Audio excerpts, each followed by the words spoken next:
Kamusta mga kaibigan? Isang kwento ng pag-ibig ang muli kong ibabahagi sa inyo na tiyak na kakikiligan at kapupulutan nyo ng aral.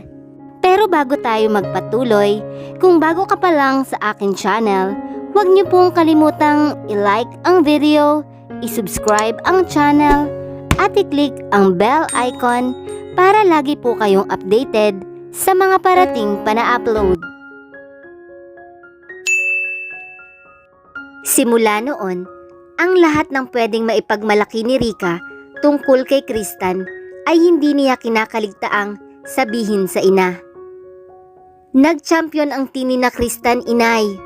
Masayang balita niya kay Aling Roda nang minsang umuwi siya galing sa panonood ng laro ng nobyo. At siya ang nagpanalo. Na-shoot niya ang bola bago naubos ang oras sa last quarter. Ang lakas nga ng palakpakan at hiyawan ng mga tao eh. Hirong-hiro talaga siya sa team nila. Kaya pala pinauwi ka na lang niyang mag-isa. Sarkastikong sabi ni Aling Roda. Kumain ka na? Tiyak na nalipasan ka na naman ng gutom. At tinalikuran na siya nito. Gustong maiyak ni Rica sa ginawang iyon ni Aling Roda. Kitang-kita kasi na wala pa itong kaamor-amor kay Kristan. Pero kahit paano ay sanay na rin siya sa pambabara nito kapag may sinasabi siyang maganda tungkol sa kanyang nobyo. Madalas ay pinagkikibit balikat na lamang niya ang tuwirang pagkadisgusto ni Aling Roda kay Kristan. Pero umaasa pa rin siya na isang araw ay magugustuhan din ng ina niya ito para sa kanya. Nagdidilig ng mga alaga niyang Rosa si Rica. Nang isang umaga ay puntahan siya ni Raymond. Parang kapamilya na nga nila ito, kaya tuloy-tuloy na itong pumasok sa gate nila at lumapit sa kanya. May lakad ka ba mamaya? Tanong nito. Itinigil ni Rica ang pagdidilig at hinarap si Raymond. Bakit?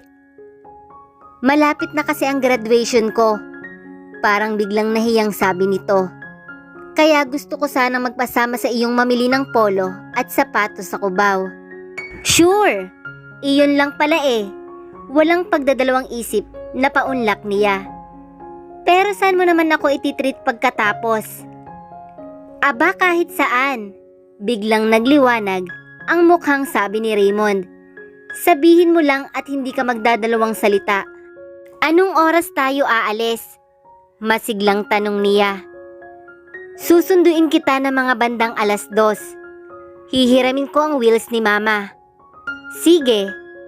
Pero ready to go ka na nun ha? Oo naman. Baka magbago pa ang isip mong itreat ako eh. Biro niya. Ang sabihin mo, baka magbago pa ang isip mo na samahan ako. Ganting biro niya. Pareho lang pala tayong takot eh. Nakangiting sabi niya.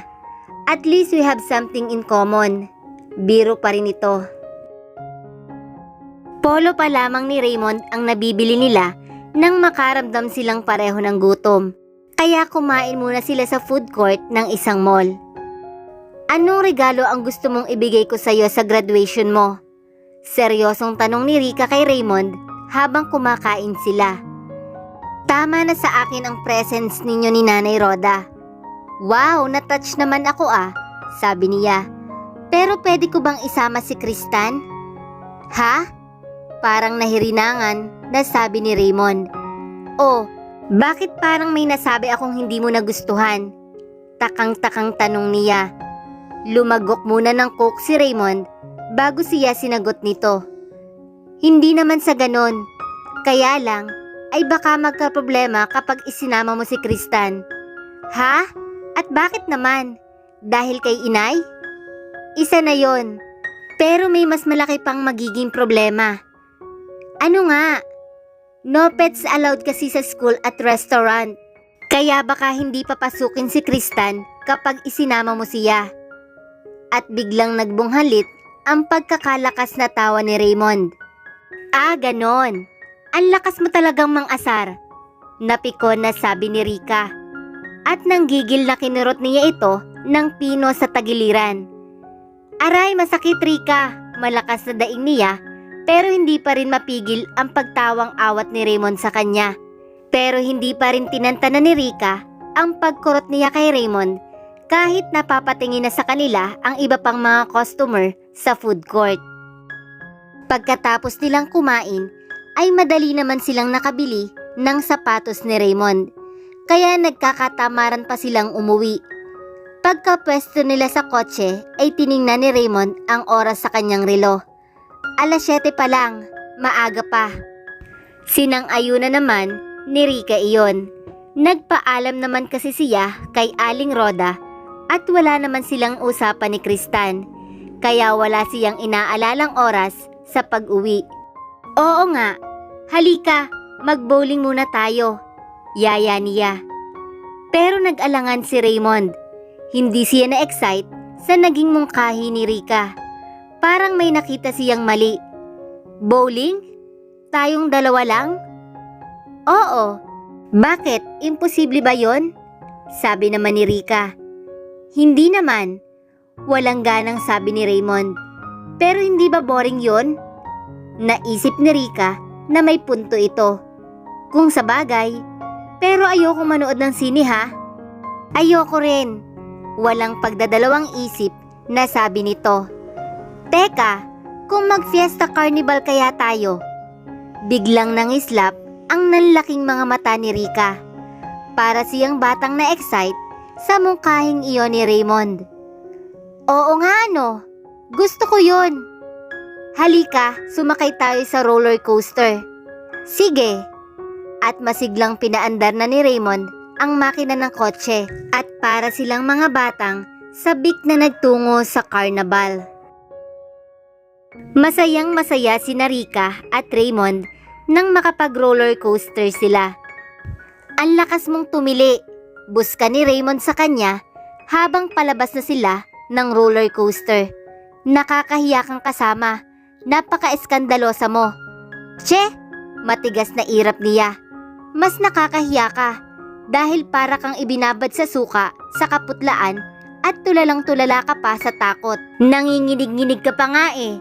Mukha kang may malaria. Kulang na lang na naihi ka sa salawal. Hindi totoo yan ha. Walang-wala namang sinabi yan kung ikukumpara sa mga sinakyan natin sa Enchanted Kingdom noon ah. Natawa si Rika sa tigas na tanggi nito. Pikon! Si Raymond naman ang natawa. Pagtapat nila sa kotseng dala ni Raymond na ipinarada nito sa harap ng isang photo center sa labas ng carnival, ay binuksan nito ang pinto para sa kanya. Salamat, sabi ni Rika at pumasok na sa kotse. Umikot si Raymond at pumesto na rin ito sa kotse. Para tayong mga retarded no? Anito, pagkaupo sa driver's seat. Ang babaw ng kaligayahan natin. At least we have another thing in common. Biro niya. Natawa ng malakas si Raymond. Ayaw mo talagang magpatalo ha? Patiling niya ko ginagaya mo. Wala kang originality. Biro nito. Pero seriously, salamat talaga ng marami. Natigilan si Rika. Parang hindi niya kasi matanggap ang pasasalamat nito. Wala naman kasi siyang makitang pabor na ginawa niya rito. Salamat saan? Saan pa? Di for your time and company. Natawa si Rika. Napaka-formal mo naman. Hindi, grateful lang talaga ako. Nakita ni Rika na talagang seryoso si Raymond kaya biniro niya ito. Ayaw mo pa kasi magsyota eh. Namulang napakamot ng ulo si Raymond. Bakit naman biglang napasok sa usapan natin iyan? Dahil kung may syota ka na, hindi mo na ako hihilahin para may makasama kang bumili ng polo at sapatos mo. Ganun ba yon? Oo naman no. Ikaw kasi. Anong ako kasi? Ikaw kasi kaya wala pa akong syota. Ano? At ano naman ang kinalaman ko roon? Napamaang si Raymond. Parang naluno niya ang dila. Pero napatitig ito sa kanya. Matagal walang kurap. Parang may gustong iparating. Pero nanatili itong pipi sa nais sabihin. Hindi maipaliwanag ni Rika, Pero napaso siya sa mga titig na iyon ni Raymond. Nag-init ang kanyang mga mata at waring gusto niyang matunaw. Pero nilabanan niya iyon. "Halika na nga!" Biglang yaya ni Rika.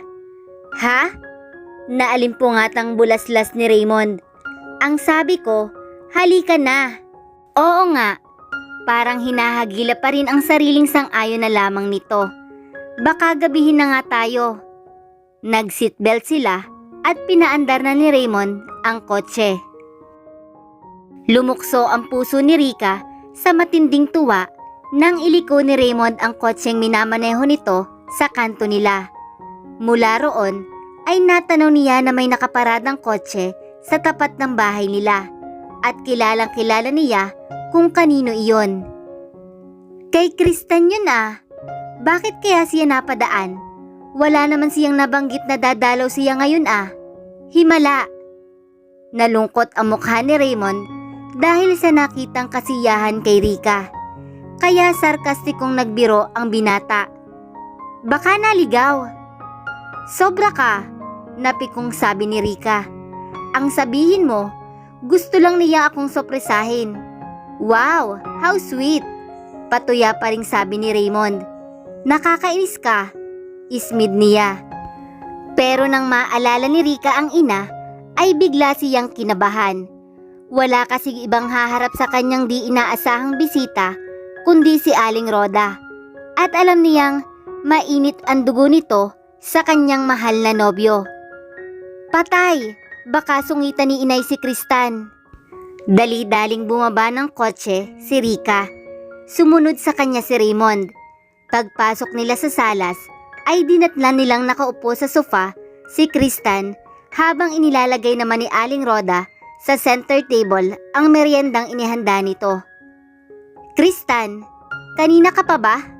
tanong ni Rika. Pero mataman lamang siyang tinitigan nito. Dali-dali siyang umupo sa tabi ni Kristan. "Pasensya ka na ha, hindi ko naman kasi alam na darating ka ngayon." Pero hindi pa rin ito kumibo.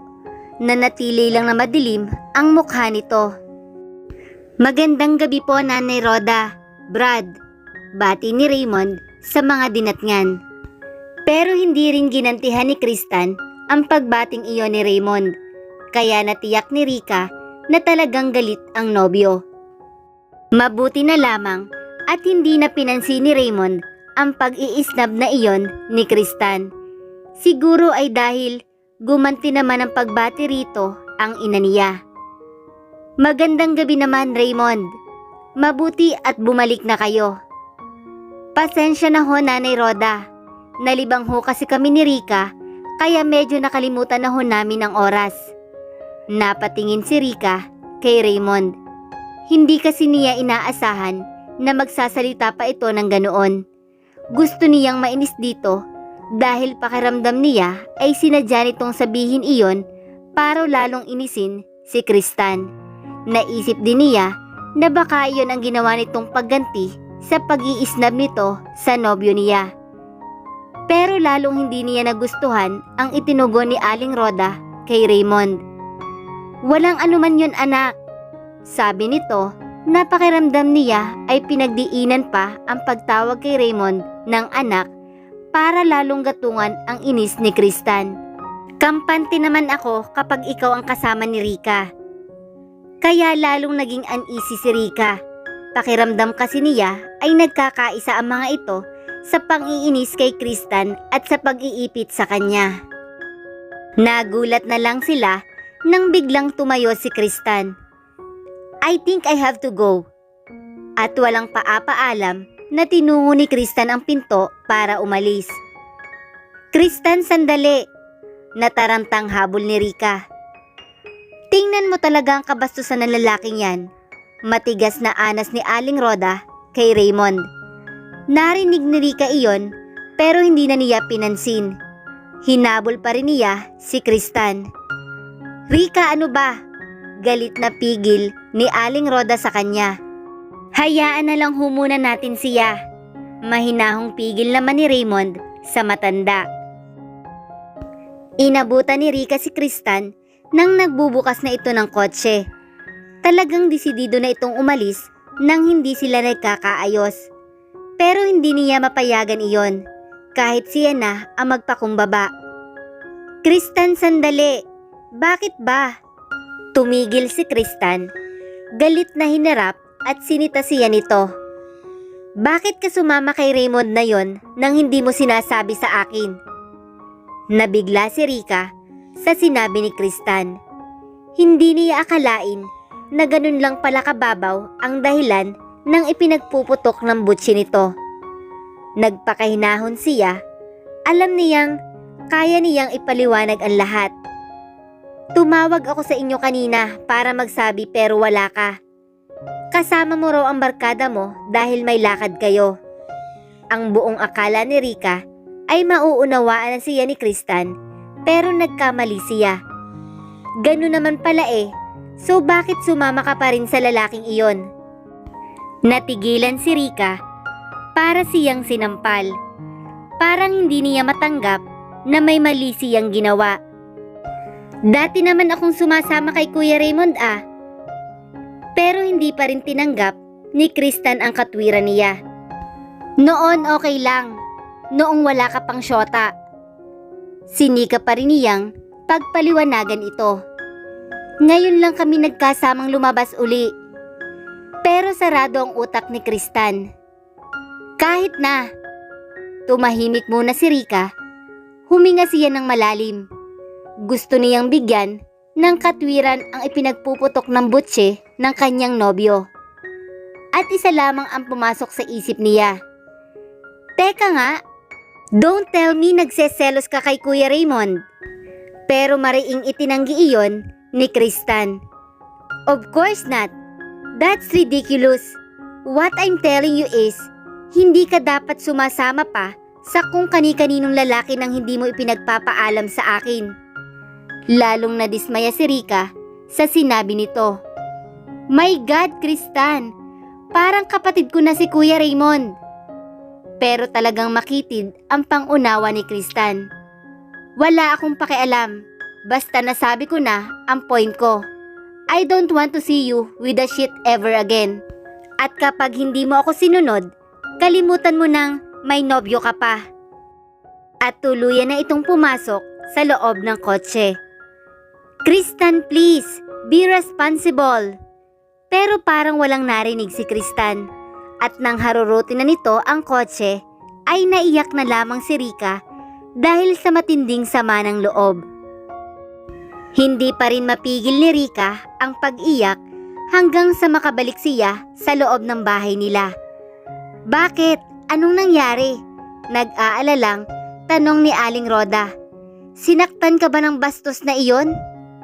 Hindi po, inay. Bakit ka umiiyak ng ganyan? Hindi na nakatiis na tanong ni Raymond. Pinahid muna ni Rika ang kanyang luha bago niya sinagot ang kinakapatid. Ayaw man niyang aminin ay obvious na nagseselo siya sa iyo, Kuya Raymond. Nagulat si Raymond, pero nabigyan katwiran niya ang hindi magandang ikinilos ni Kristan nang makita siya nito. Ano? Kaya pala tiningnan lang niya ako ng masama nang batiin ko siya kanina. Pero iba ang tingin ni Aling Roda sa inasal ni Kristan. Hindi na nakakapagtaka iyon, Raymond. Talagang sagad hanggang buto ang pagiging bastos ng lalaking iyon. Ang kitid pa ng utak. Gustong ipagtanggol ni Rika si Kristan sa kanyang ina. Gusto sana niyang sabihin dito na may katwiran naman itong mainis dahil ginatungan pa nila ni Raymond kanina ang pagsiselos nito. Pero pinigil ni Rika ang sarili. Naisip niya na baka naman siya lang ang naging malisyosa sa naging usapan ni na Raymond at Aling Roda. Dahil nagsabi lang naman ng totoo si Raymond na nalibang sila kaya nalimutan niya ang oras. At dati na naman itong tinatawag na anak ng kanyang ina.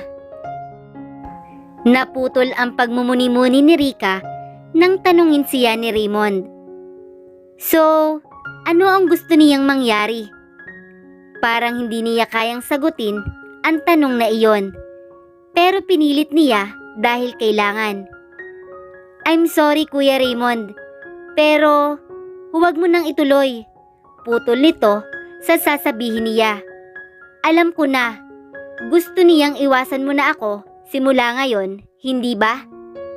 Napipi si Rika at sapat na iyon para makumpirma ni Raymond ang hinala. Magpapaalam na po ako, Nanay Rhoda.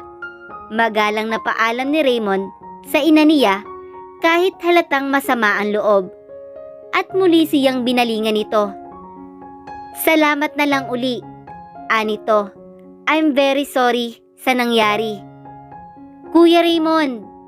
Pero nagtaingang kawali na ito at muling binalingan si Aling Rhoda. Aalis na po ako. Awang-awang tumango na lamang ang matanda habang sinundan nito ng tingin ang papaalis na binata. Nang wala na si Raymond ay saka niya hinarap si Aling Rhoda. Tingnan mo ang iyong ginawa. Galit na usig nito sa kanya. Nang dahil sa kakitira ng utak ng Krista na iyon, ay nagawa mong isakripisyo ang maganda at matagal ninyong samahan ni Raymond. Talagang nabubulagan ka na. Naging sunod-sunuran ka pa sa lalaking iyon. Kahit mabaliwala na ang mga taong talagang nagmamalasakit sa iyo. Hindi kumibo si Rika. Nagyuko na lamang siya ng ulo na lalong ikinainis ni Aling Rhoda. Bahala ka na nga sa buhay mo. At padabog na iniwan na siya nito. Mag-aalas 2 na ng madaling araw pero gising pa rin si Rika. Muktong-mukto na ang kanyang mga mata at ang bigat-bigat na rin ng dibdib niya. Awang-awa talaga siya kay Raymond. Nanghihinayang siya sa masasayang sandaling pinagsamahan nila nito. Katulad na lamang kanina. Hindi niya akalain na iyon na pala ang magiging huli. Nahihirapan din siya. Bakit ba kailangang putulin ang isang napakagandang samahan na kinalakhan niya? Bakit nga ba kailangang kalimutan niya ang isang taong nagkaroon na ng malaking bahagi sa buhay niya at hindi na halos iba sa kanya? Bakit nga ba kailangan niyang iwasan at layuan ito? Iisa lamang ang sagot sa mga katanungan niyang iyon. Dahil mahal niya si Kristan. Kaya masakit at mahirap man sa kalooban niya, ay kailangan niyang isakripisyo ang kawawang si Raymond. Kaya kahit gustong-gusto na niyang habulan ito kanina, ay pinigil pa rin niya ang sarili. Dahil kung iiwasan niya ito para sa katahimikan ng kanilang relasyon ni Kristan, dapat lamang nasimulan na niya iyon ngayon. Kinabukasan ay tinanghali ng gising si Rika. Pero parang ayaw pa rin niyang bumangon. Parang wala siyang ganang harapin ang umagang iyon. Pero sinikap niyang labanan ang kanyang nararamdaman. Kailangan ko lang sigurong maligo para mabuhay ang mga ugat ko. Kumbinsi niya sa sarili. Bumangon si Rika. Tinungo niya ang kanyang kabinet at kumuha ng bagong tuwalya, damit na pambahay at panloob. Tumuloy siya sa banyo. Naghilamo siya, pinunasan niya ng bimpo ang kanyang mukha at nagsipilyo.